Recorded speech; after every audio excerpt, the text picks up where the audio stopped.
Hello friends, welcome to study with Kashi. Friends, आज की video में हम क्लास 12 फिजिक्स 2025 बोर्ड एग्जाम्स के इम्पोर्टेंट क्वेश्चंस को करने वाले हैं, जो कि हमारे बोर्ड एग्जाम में बार बार रिपीट होते हैं। तो चलिए फ्रेंड्स, हम वीडियो को स्टार्ट करते हैं। देखिए, हमारा पहला क्वेश्चन है, एक हेनरी स्वप्रेरण गुणांक की परिभाषा दीजिए। फ्रेंड्स, ये आपका मोस्ट इंपोर्टेंट क्वेश्चन है। ये आपसे 2 नंबर या 4 नंबर में पूछ लिया जाता है। तो हम इसका आंसर देखते हैं। तो देखिए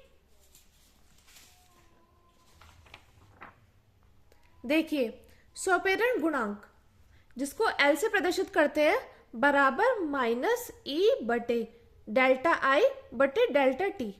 ये हमारा क्या है? ये हमारा स्वप्रेरण गुणांक का सूत्र है। एल बराबर माइनस ई बटे डेल्टा आई बटे डेल्टा टी। अब देखिए, यदि delta I by delta T बराबर 1 एम्पियर प्रति सेकंड है। देखिए, आई को किससे, आई का मात्रक क्या होता है? आई का मात्रक होता है एम्पेयर। और देखिए, टी का मात्रक यानी कि समय का मात्रक क्या होता है? सेकंड। तो इसलिए यहां पे आया 1 एम्पियर प्रति सेकंड। अब देखिए ई क्या है यहाँ पे? ई है यहाँ पे विद्युत वाहक बल। तो इसका मात्रक क्या होता है? वोल्ट। और देखिए, तो इस प्रकार तब एल बराबर 1 हेनरी होगा। एल बराबर क्या होगा? 1 हेनरी होगा। तो अब हम इसकी परिभाषा लिखते हैं।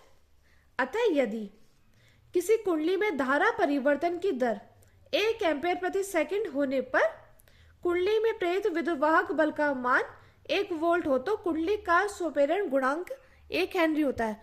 फ्रेंड्स, ये मोस्ट इंपोर्टेंट क्वेश्चन है, बार बार आपकी बोर्ड परीक्षा में रिपीट होता है। तो देखिए, ये परिभाषा लिखने के लिए आपको रटने की जरूरत नहीं है। बस आपको क्या आना चाहिए? आपको स्वप्रेरण गुणांक का सूत्र पता होना चाहिए कि एल बराबर माइनस ई बटे डेल्टा आई बटे डेल्टा टी। अब यहाँ पे देखिए, डेल्टा आई बटे डेल्टा टी क्या है? 1 एम्पियर प्रति सेकंड। और ई क्या है? विद्युत वाहक बल है 1 वोल्ट। और एल बराबर है 1 हेनरी। तब हम परिभाषा लिखते हैं कि यदि किसी कुंडली में धारा परिवर्तन की दर 1 एम्पियर प्रति सेकंड होने पर कुंडली में प्रेरित विद्युतवाहक बल का मान 1 वोल्ट हो, तो कुंडली का स्वप्रेरण गुणांक क्या होगा? 1 हेनरी होगा। तो फ्रेंड्स, ये थी हमारी स्वप्रेरण गुणांक की परिभाषा। चलिए, अब हम अपने अगले क्वेश्चन को देखते हैं, जो कि है, दिखाइए कि हेनरी बटे फैराड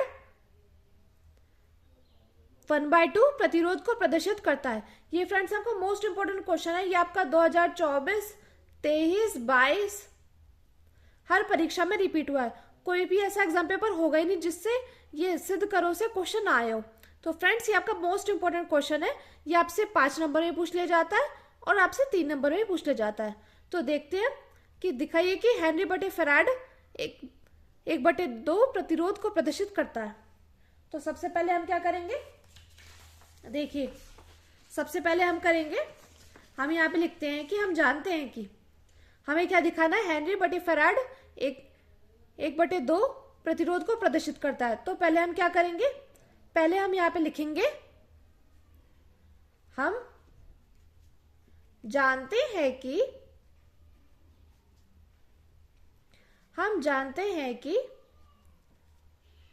क्या जानते हैं हम जानते हैं कि प्रतिरोध बराबर क्या होता है?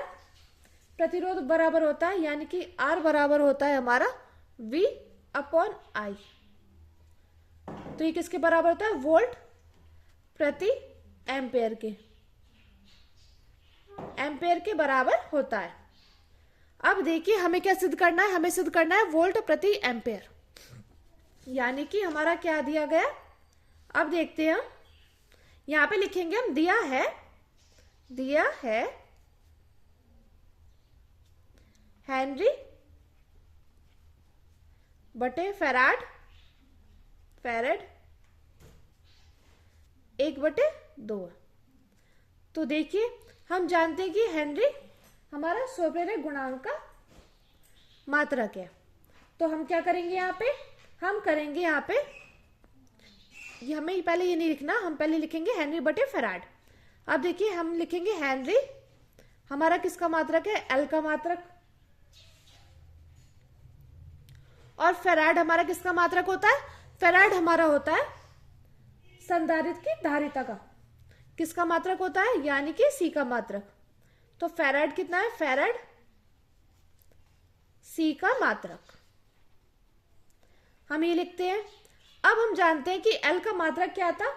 एल का मात्रक था, देखिए पहले हम एल का मात्रक निकाल लेते हैं। एल का मात्रक क्या था, एल का मात्रक था हमारा वोल्ट प्रति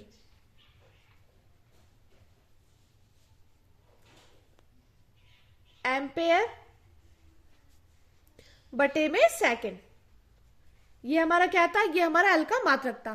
तो अब हम क्या करेंगे, वोल्ट के नीचे कुछ भी नहीं है तो इसके नीचे हम 1 मान लेंगे और वोल्ट की गुणा सेकंड से कर देंगे और बटे हो जाएगा एम्पेयर। तो वोल्ट इंटू सेकंड बटे में एम्पेयर। अब देखिए यहां तक आपको समझ में आ गया होगा। यहां तक हमने क्या किया है, हमने यहाँ पे लिखा है, हम जानते हैं कि प्रतिरोध R बराबर V अपॉन आई, जो कि V को किससे, वोल्ट से, और I को एम्पेयर से। अब हमें क्या है, यहाँ पे दिया गया है हेनरी बटे फेराड। तो हेनरी किसका मात्रक होता है, एल का मात्रक होता है। फेराड हमारा सी का मात्रक, यानी कि संधारित्र की धारिता का मात्रक होता है। अब हमने क्या किया, हमने यहाँ पे एल का मात्रक निकाला। एल का मात्रक हमारा ये है। अब हम क्या करेंगे, यहाँ पे हम सी का मात्रक निकालेंगे। तो सी का मात्रक निकालने के लिए हम क्या करेंगे, यहाँ पे लिखेंगे सी का मात्रक बटे क्यू अपॉन वी। अब देखिए क्यू बराबर, यानी कि आवेश बराबर क्या हो जाता है, आई टी, और वी हमारा ऐसा कैसे। तो हम यहाँ पे क्या लिख सकते हैं, हम यहाँ पे लिख सकते हैं एम्पेयर गुणा सेकंड बटे में वोल्ट। देखिए इतना आपको समझ में आया होगा। हमने यहाँ पे एल का मात्रक निकाला और यहाँ पे हमने सी का मात्रक निकाला है। अब हम क्या करेंगे, अब हम इनको अपॉन में कर देंगे। हम कर देंगे हेनरी बटे फेराड। यहाँ पे हम करते हैं हेनरी बटे में फेराड। अब देखिए हमारा क्या आया था, volt into second, volt into second प्रति एम्पेयर। देखिए इतना आपको समझ में आ रहा होगा। अब देखिए ये जो फेराड है ये क्या है, हमारा बटे में है, तो ये क्या होगा, तो हम ये लिखेंगे तो ये क्या हो जाएगी हमारी, ये पलट जाएगी, यानी कि वोल्ट ऊपर आ जाएगा और एम्पेयर इंटू सेकेंड हमारा नीचे आ जाएगा। तो हम यहाँ पे लिखेंगे वोल्ट, क्योंकि देखिए मान लीजिए हमने इसको अपॉन में करा, इसको और इसको अपॉन में करा, तो ये क्या हो जाएगा, ये इसके साथ चला जाएगा और ये इसके साथ आ जाएगा। तो यहाँ पे volt into ampere into second. अब हम देखते हैं हमारा क्या चीज कट रही है। तो हम यहाँ देख पा रहे हैं हमारा सेकंड से सेकंड कट रहा है। तो यहाँ पे क्या बचा है, वोल्ट गुणा वोल्ट बटे एम्पेयर गुणा एम्पेयर, यानी कि वोल्ट का स्क्वायर और एम्पेयर का स्क्वायर। तो हम यहाँ पे लिखते हैं, यहाँ पे हम क्या लिखेंगे, यहाँ पे लिखेंगे हम हेनरी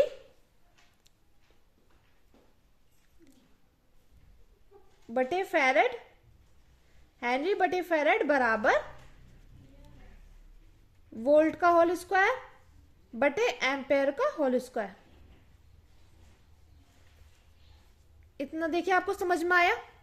इसके बाद हम क्या करेंगे, इसके बाद ये जो स्क्वायर है ये बराबर के दूसरी तरफ चला जाएगा, तो ये किस में हो जाएगा, 1/2 में चेंज हो जाएगा। तो यहां पे क्या हो जाएगा, देखिए अब हो जाएगा हेनरी बटे में फेराड, यहां पे स्क्वायर था ये चला गया 1/2 बराबर वोल्ट प्रति एम्पेयर। इतना आपको समझ आया। अब देखिए वोल्ट प्रति एम्पेयर किसके बराबर है हमारा, हम यहाँ पे देख पा रहे हैं हमारे प्रतिरोध का सूत्र क्या था, वोल्ट प्रति एम्पेयर। तो देखिए यहाँ पर हमारा सॉल्व हो गया है। तो हेनरी बटे फेराड 1/2 किसके बराबर है, प्रतिरोध के, प्रतिरोध। तो फ्रेंड्स यही हमें सिद्ध करना था, यानी कि दिखाना था कि हमारा हेनरी बटे फेराड 1/2 किसके बराबर है, प्रतिरोध के। तो फ्रेंड्स ये था आपका क्वेश्चन। मैं उम्मीद करती हूँ आपको ये क्वेश्चन अच्छे से समझ में आया होगा। ये मैंने बहुत ही डीपली से समझाया आपको। देखिए अब हम अपने अगले क्वेश्चन को देखते हैं, जो कि है हमारा चुंबकीय फ्लक्स की परिभाषा लिखिए। ये भी फ्रेंड्स आपका मोस्ट इंपोर्टेंट क्वेश्चन है, बार बार आपकी बोर्ड परीक्षा में रिपीट होता है। तो देखते हैं कि चुंबकीय फ्लक्स क्या होता है। तो देखिए चुंबकीय फ्लक्स है हमारा, इसकी परिभाषा देख लेते हैं। देखिए चुंबकीय फ्लक्स की परिभाषा देख लीजिए। तो चुंबकीय फ्लक्स की परिभाषा है, एक समान चुंबकीय क्षेत्र में स्थित किसी तल से लंबवत गुजरने वाली कुल चुंबकीय फ्लक्स की रेखाओं की संख्या को उस तल से बद्ध चुंबकीय फ्लक्स कहते हैं।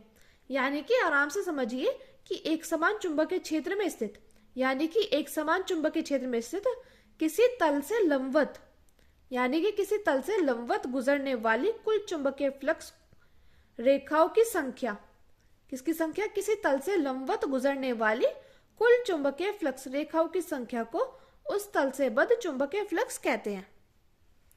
अब देखिए किसी चुंबकीय क्षेत्र में वेक्टर बी में रखे ए क्षेत्रफल वाले पृष्ठ से गुजरने वाला चुंबकीय फ्लक्स है। तो फाई बी बराबर है वेक्टर बी गुणा वेक्टर ए, तो ये किसके बराबर होगा, बी ए कॉस थीटा। तो चुंबकीय फ्लक्स का क्या सूत्र है, फाई बी बराबर बी ए कॉस थीटा, जहां थीटा वेक्टर बी व वेक्टर ए के बीच का क्या होता है, कोण होता है। तो फ्रेंड्स ये थी आपकी चुंबकीय फ्लक्स की परिभाषा, जो कि मोस्ट इंपोर्टेंट है, कई बार आपसे 2 नंबर या 5 नंबर में पूछ ली जाती है। अब हम अपना अगला क्वेश्चन देखते हैं, जो कि है वैद्युत चुंबकीय प्रेरण क्या होता है। इस पर आधारित 2 युक्तियों के नाम लिखो। तो आपको पता होना चाहिए वैद्युत चुंबकीय प्रेरण क्या होता है। तो देखिए फ्रेंड्स, यहाँ पर परिभाषा है वैद्युत चुंबकीय प्रेरण की। तो वैद्युत चुंबकीय प्रेरण है जब किसी कुंडली तथा चुंबक के बीच सापेक्ष गति होती है, यानी कि जब किसी कुंडली और चुंबक के बीच क्या होती है, सापेक्ष गति होती है, तो कुंडली में वैद्युत वाहक बल उत्पन्न हो जाता है। फिर से देखिए, जब किसी कुंडली और हमारे चुंबक के बीच क्या होती है, सापेक्ष गति होती है, तो कुंडली में वैद्युत वाहक बल उत्पन्न हो जाता है। इस घटना को वैद्युत चुंबकीय प्रेरण तथा उत्पन्न विद्युत वाहक बल को प्रेरित विद्युत वाहक बल कहते हैं। फिर से देख लीजिए, जब किसी कुंडली और चुंबक के बीच सापेक्ष गति होती है, तो कुंडली में क्या हो जाता है, वैद्युत वाहक बल उत्पन्न हो जाता है। तो इस घटना को विद्युत चुंबकीय प्रेरण कहते हैं। तो और उसमें उत्पन्न विद्युत वाहक बल को प्रेरित विद्युत वाहक बल कहते हैं। अब देखिए क्वेश्चन में लिखा था कि इस पर आधारित 2 युक्तियों के नाम लिखिए। तो पहली है वैद्युतजनित्र तथा ट्रांसफार्मर। वैद्युतजनित्र तथा ट्रांसफार्मर वैद्युत चुंबकीय प्रेरण पर आधारित क्या है, युक्तियां। ये हमारी आधारित युक्तियां हैं। अब देखिए हम अपने अगले क्वेश्चन को देखते हैं। मैं उम्मीद करती हूँ फ्रेंड्स आपको ये क्वेश्चन अच्छे से समझ में आ रहे होंगे। अब हमारा अगला क्वेश्चन क्या है, लेंज का नियम क्या है। समझाइए कि लेंज का नियम ऊर्जा संरक्षण पर आधारित है। देखिए लेंज का नियम भी मोस्ट इंपोर्टेंट है, कई बार आपसे 5 नंबर में पूछ लिया जाता है। तो कई बार ऐसा होगा कि अति लघु में पूछ लिया जाएगा लेंज का नियम क्या है, या कई बार ऐसा होगा इसको मिला करके समझाइए कि लेंज का नियम ऊर्जा संरक्षण पर आधारित है। कई बार अति लघु में आपसे पूछ लिया जाता है कि लेंज का नियम किस सिद्धांत पर आधारित है। तो ये हमारा ऊर्जा संरक्षण के सिद्धांत पर आधारित है। देखिए अब हम इसके आंसर को देख लेते हैं। देखिए लेंज का नियम क्या होता है। तो देखिए लेंज का नियम, इस नियम के अनुसार किसी परिपथ में प्रेरित वैद्युत धारा की दिशा सदैव ऐसी होती है कि वह उस कारण का विरोध करती है जिससे वह स्वयं ही उत्पन्न होती है।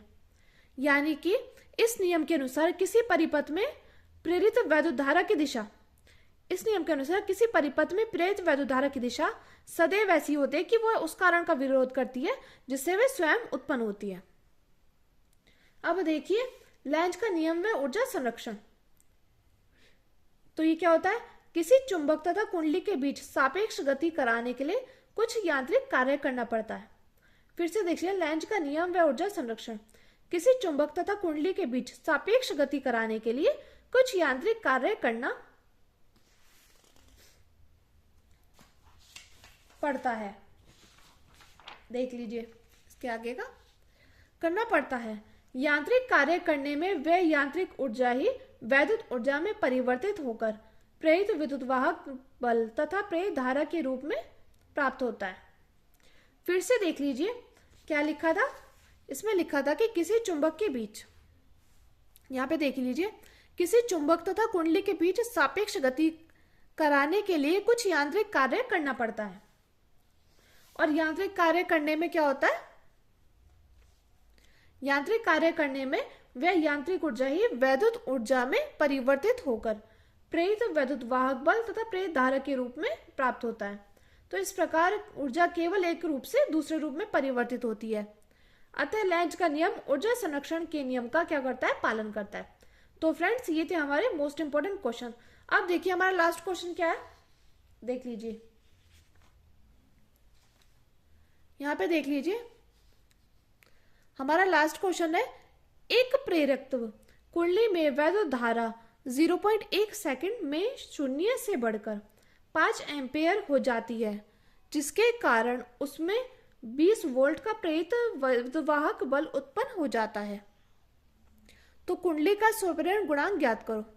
फिर से देख लीजिए, एक प्रेरक तत्व कुंडली में वैद्युत धारा 0.1 सेकंड से में शून्य से बढ़कर क्या हो जाती है, 5 एम्पेयर हो जाती है। यानी कि हमारी वैद्युत धारा क्या हो जाती है, 0 से बढ़कर 5 एम्पेयर तक हो जाती है।